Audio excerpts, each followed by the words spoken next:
Hi எல்லாருக்கும். First of all sorry கேட்டுக்கிறேன். ஏன்னா நான் நேத்தே வீடியோ அப்லோட் பண்ணுறேன்னு சொல்லியிருந்தேன். பட் என்னால் முடியல. ஏன்னா நான் வாய்ஸ் ஓவர் கொடுக்குறப்ப பேக்ரவுண்டில் ரொம்பவே நாய்ஸஸ் கேட்குது. அண்ட் இந்த வீடியோலையுமே பேக்ரவுண்ட் நாய்ஸஸ் ஏதாவது இருந்துச்சு அப்படின்னா கொஞ்சம் அட்ஜஸ்ட் பண்ணி கேட்டுக்கோங்க. நீங்கள் மியூசிக் வேணான்னு சொன்னதுனால தான் நான் மியூசிக் ஆட் பண்ணலை. அண்ட் ஸ்டோரிஸ்லையுமே உங்களுக்கு ஏதாச்சும் மாற்றணும், ஒரு சில விஷயங்கள் இது இப்படி இருந்திருக்கலாம் அப்படின்னாலும் நீங்கள் கண்டிப்பாக நெக்ஸ்ட் ஸ்டோரியில் இதை ஆட் பண்ணுங்க அப்படின்னாலும் நான் கண்டிப்பாக அதில் ஆட் பண்ணுறேன். இன்னும் நிறைய சப்போர்ட்ஸ்லாம் நான் எதிர்பார்க்குறேன். நிறைய பேர் பார்க்குறீங்க பட் சப்ஸ்கிரைப் பண்ணலை. சப்ஸ்கிரைப் பண்ணி ஒரு லைக் பண்ணி கமெண்ட் போடுங்க. ரோஹன் ஏற்பாடு செய்திருந்த மெஹந்தி ஆர்டிஸ்ட் தேவையான பொருட்களுடன் ஐஷுவின் வீட்டிற்குள் நுழைந்தார். புன்னகையுடன் ஐஷுவின் அருகில் வந்து,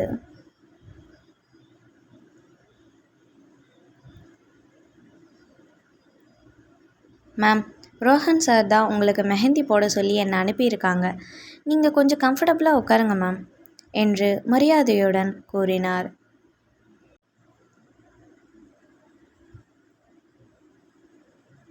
அந்த வார்த்தைகளை கேட்டவுடனே ஐஷுவின் முகம் மாறியது. எனக்கு மெஹந்திலாம் வேண்டாம் என்று அவள் உறுதியாக மறுத்தாள். அவளது குரலில் பிடிவாதமும் மனதில் இருந்த குழப்பமும் தெளிவாக தெரிந்தது.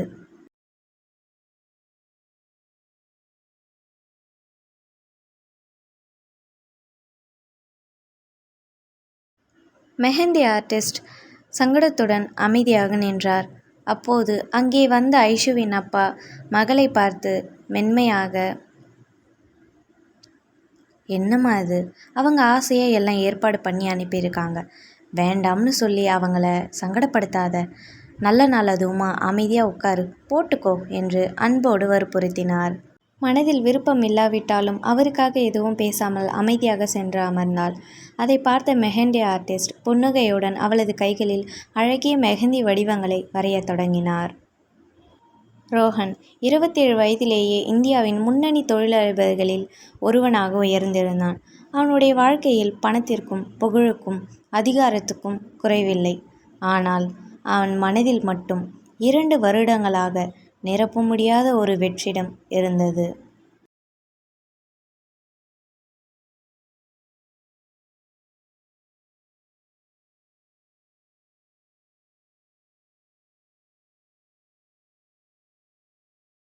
அந்த வெற்றிடத்தின் பெயர் ஐஸ்வர்யா.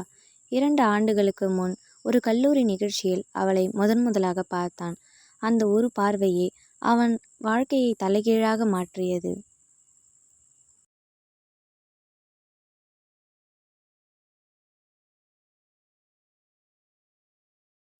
அதன் பிறகு அவளை பற்றி தெரிந்து கொள்ள ஆரம்பித்தான். அவளுக்கு பிடித்தது என்ன, பிடிக்காதது என்ன, அவள் எங்கே படிக்கிறாள், அவளுடைய கனவுகள் என்ன என்று அனைத்தையும் அமைதியாக தெரிந்து கொண்டான்.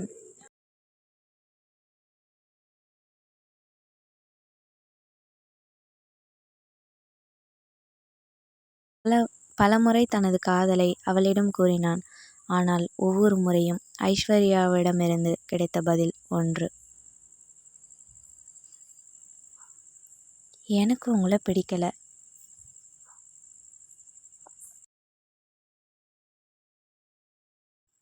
அவள் மறுத்தாள். அவன் விலகவில்லை.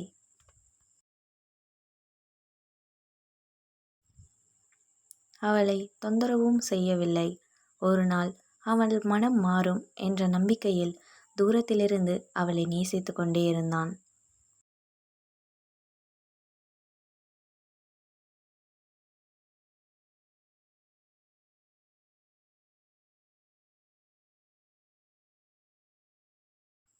ஆனால் ஒரு நாள் ஐஸ்வர்யாவுக்கு வேறு இடத்தில் மாப்பிள்ளை பார்த்து கொண்டிருப்பதாக அவனுக்கு தகவல் கிடைத்தது. அந்த ஒரு செய்தி அவனுடைய பொறுமையை முற்றிலும் உடைத்தது.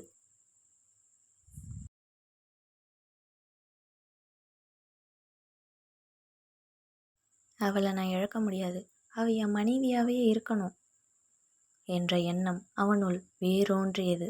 அதன் பிறகு காதலனாக இல்லை, மணமகனாக அவள் வீட்டின் வாசலை தட்டினான்.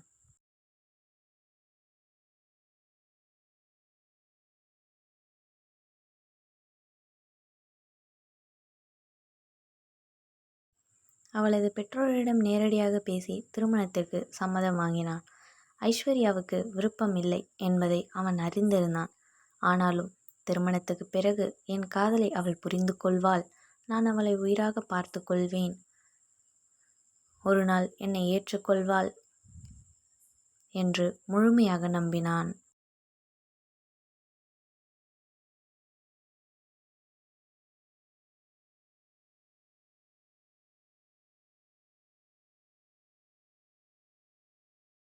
அவனுடைய காதல் உண்மையானது. ஆனால் அந்த காதலை அடைய அவன் தேர்ந்தெடுத்த பாதை ஐஸ்வர்யாவின் மனதை மெதுவாக உடைத்து கொண்டிருந்தது. அதிகாலை முதலே சுரேஷின் வீடு உறவினர்களின் சிரிப்பு சத்தத்தால் பரபர. வாசல் முழுவதும் பூ அலங்காரம். வீடு முழுவதும் சந்தனமும் மல்லிகை பூவும் கலந்த மனம். ஒவ்வொருவரும் அவரவர் வேலையில் பிஸியாக ஓடிக்கொண்டிருந்தனர். ஆனால் மணப்பெண்ணின் அறையில் மட்டும் அமைதி. கண்ணாடி முன் அமர்ந்திருந்த ஐஸ்வர்யா அழகாக அலங்கரிக்கப்பட்டிருந்தாலும் அவளது கண்களில் மட்டும் உயிரே இல்லை.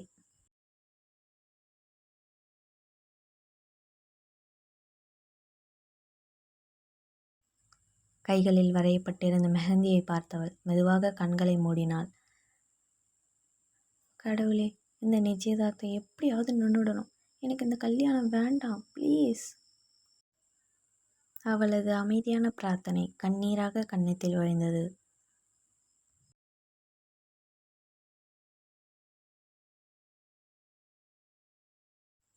மாலை நட்சத்திர ஹோட்டலின் பிரம்மாண்ட அரங்கில் நிச்சயதார்த்த விழா கோலாகலமாக நடைபெற்று கொண்டிருந்தது. உறவினர்கள், நண்பர்கள், தொழிலதிபர்கள் என அரங்கம் முழுவதும் மக்கள் நிரம்பி இருந்தனர். ரோஹன் புன்னகையுடன் மோதிரத்தை கையில் எடுத்தான். ஐஸ்வர்யா என்று மெதுவாக அழைத்தபடி அவளது விரல்களை பிடிக்க கை நீட்டினான்.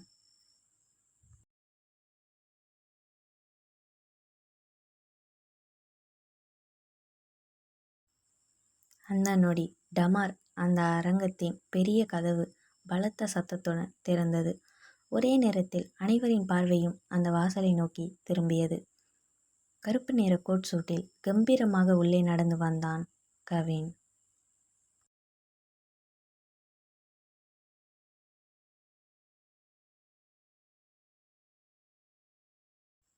அவனது பின்னால் பாதுகாப்பு அதிகாரிகள் வேகமாக உள்ளே வந்து அரங்கம் முழுவதும் பாதுகாப்பு வளையம் அமைத்தனர். அந்த அமைதியான அரங்கமே சில நொடிகள் பதற்றத்தில் உறைந்தது. ரோஹன் புருவம் சுருங்கி, கவின் என்று அதிர்ச்சியுடன் முணுமுணுத்தான். கவின் எந்த பதிலும் சொல்லவில்லை. அவனது பார்வை முழுவதும் ஐஸ்வர்யாவை மட்டுமே தேடியது.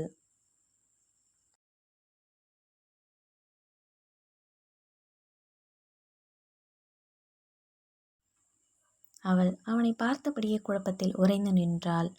கவின் மெதுவாக மேடையை நோக்கி நடந்தான். அவன் அருகில் வர ரோஹன் குறுக்கே நின்றான்.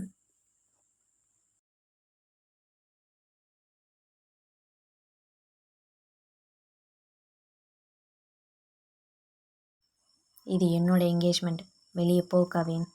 கவின் அவனை நேராக பார்த்தான். அவன் குரல் அமைதியாக இருந்தது. ஆனால் அமைதிக்குள்ளே புயல் இருந்தது.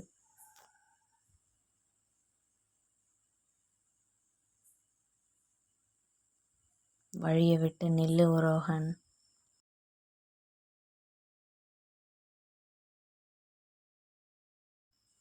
நான் விடமாட்டேன். ஒரு நொடி இருவரின் பார்வையும் மோதிக்கொண்டது. அடுத்த நொடியே கவின் ரோஹனை ஓரமாக தள்ளிவிட்டு நேராக ஐஸ்வர்யாவின் முன் வந்து நின்றான்.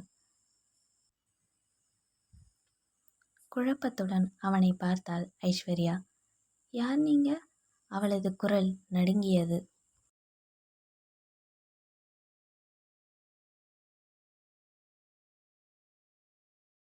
கவின் அவளது கண்களை விட்டு பார்வையை மாற்றவே இல்லை. நீ என்ன தெரியாம இருக்கலாம், ஆனா 2 வருஷமா என் உயிரோட வாழ்ந்தது உன் நினைவு மட்டும்தான். அரங்கமே அமைதியாகி விட்டது. உன் கண்ணீரை பார்த்துக்கிட்டு இந்த நிச்சயதார்த்தம் நடக்கிறத நான் பார்த்துட்டு போக மாட்டேன். ரோஹன் கோபமாக முன்னே வந்தான்.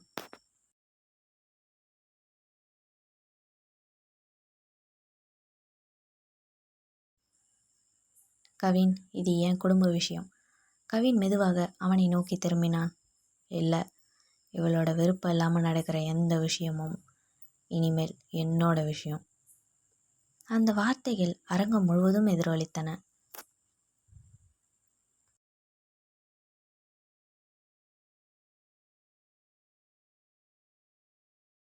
அடுத்த நொடி என்ன நடக்கப் போகிறது என்று யாருக்கும் புரியாமல் அந்த அரங்கமே மூச்சை நிறுத்தி நின்றது.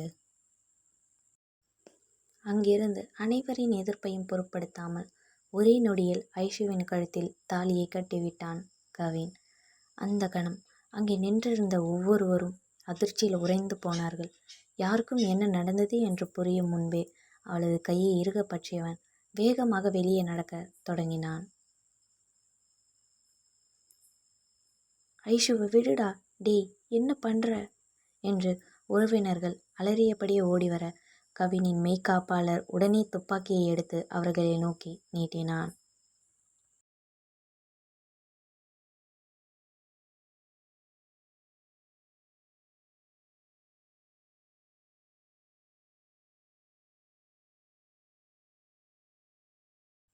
யாரும் கிட்ட வரக்கூடாது. அந்த ஒரு எச்சரிக்கையே அனைவரையும் சில நொடிகள் அசையாமல் நிற்க வைத்தது.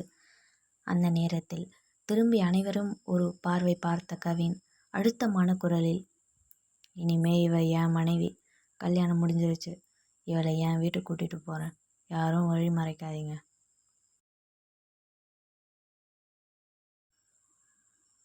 என்று சொல்லிவிட்டு மீண்டும் நடக்கத் தொடங்கினான். விடுடா, என்னை விடு, நான் உன் கூட வரமாட்டேன், விடு என்று ஐஷு கதறினாள். அவளது குரல் நடுங்கியது. கண்ணீர் முகம் முழுவதும் அழிந்தது. அவள் அவன் பிடியிலிருந்து தப்பிக்க முயன்றாள். ஆனால் கவினின் பிடி சற்றும் தளரவில்லை. கவின், ப்ளீஸ் என்னை விட்டுடு என்று அவள் கெஞ்சினாள். அவன் ஒரு வார்த்தை கூட பேசவில்லை.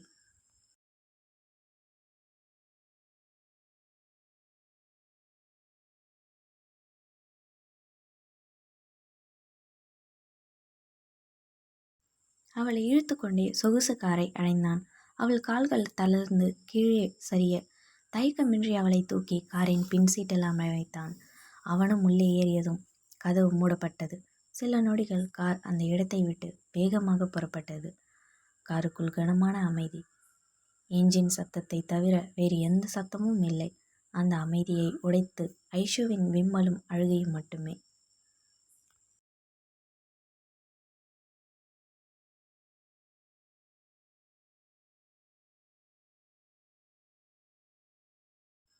ஜன்னலோரமாக உட்கார்ந்திருந்தவள் முகத்தை திருப்பிக் கொண்டு அழுது கொண்டே இருந்தாள். சில நொடிகள் அமைதியாக அவளை பார்த்து கொண்டிருந்த கவின் மெதுவாக அவள் அருகே சாய்ந்தான். ஐஷு. அவள் எந்த பதிலும் சொல்லவில்லை. ப்ளீஸ் அழாத. மெல்ல அவளது தோளை தொட முயன்றான்.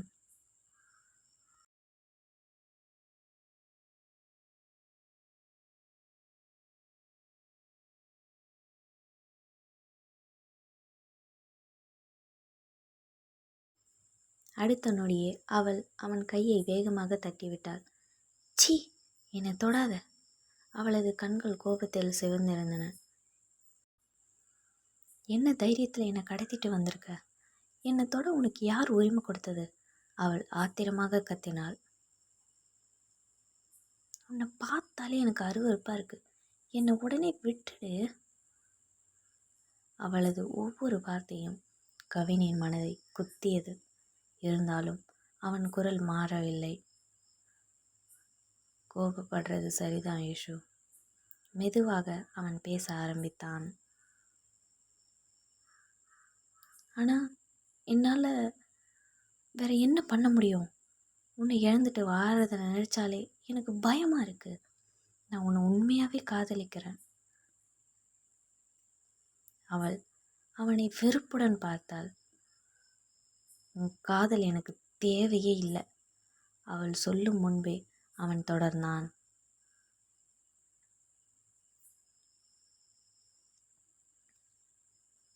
நீ என்னை வெறுத்தாலும் பரவாயில்ல, ஆனால் உன்னை மட்டும் என்னால் விட முடியாது. நீ இல்லாத வாழ்க்கையை என்னால் நினச்சி கூட பார்க்க முடியல. ஒரு நாள் என் காதலை நீ புரிஞ்சுப்ப. ஐஷு கேலியாக சிரித்தாள். புரிஞ்சுக்கணுமா? அவள் கண்ணீரை துடைத்து கொண்டு அவனை நேராக பார்த்தாள்.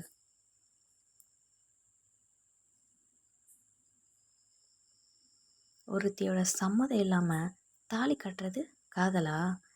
அவளை கடத்திட்டு வர்றது காதலா? இது காதல் இல்லை, திமிரு, சுயநலம். அவளது வார்த்தைகள் காருக்குள் கனமாக ஒலித்தன. நான் உன்னை வாழ்க்கையில் ஒரு நாளைக்கு ஏற்றுக்க மாட்டேன், செத்தாலும் மாட்டேன், அதை புரிஞ்சுக்கோ. அதை சொன்னவள் மீண்டும் ஜன்னல் பக்கம் தெரிந்து கொண்டாள்.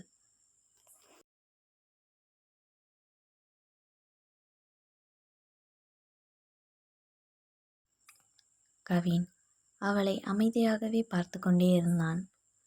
அவளது வெறுப்பு அவன் மனதை சிதைத்தாலும் அவளை விட்டுவிட வேண்டும் என்ற எண்ணம் மட்டும் அவனுக்குள் பிறக்கவில்லை. அவன் நினைத்தது காதல்.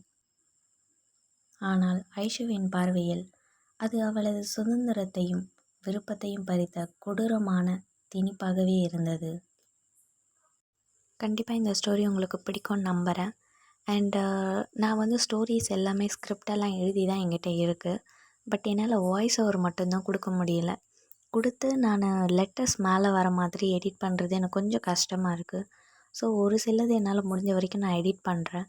முடியாத டைமில் வந்து நான் அப்படியே போட்டுறேன் ஸ்கிரிப்டாக. அதாவது நெக்ஸ்ட் பிக்காக வர மாதிரி அந்த மாதிரி போடுறேன். கொஞ்சம் அட்ஜஸ்ட் பண்ணி இதை பண்ணிக்கோங்க.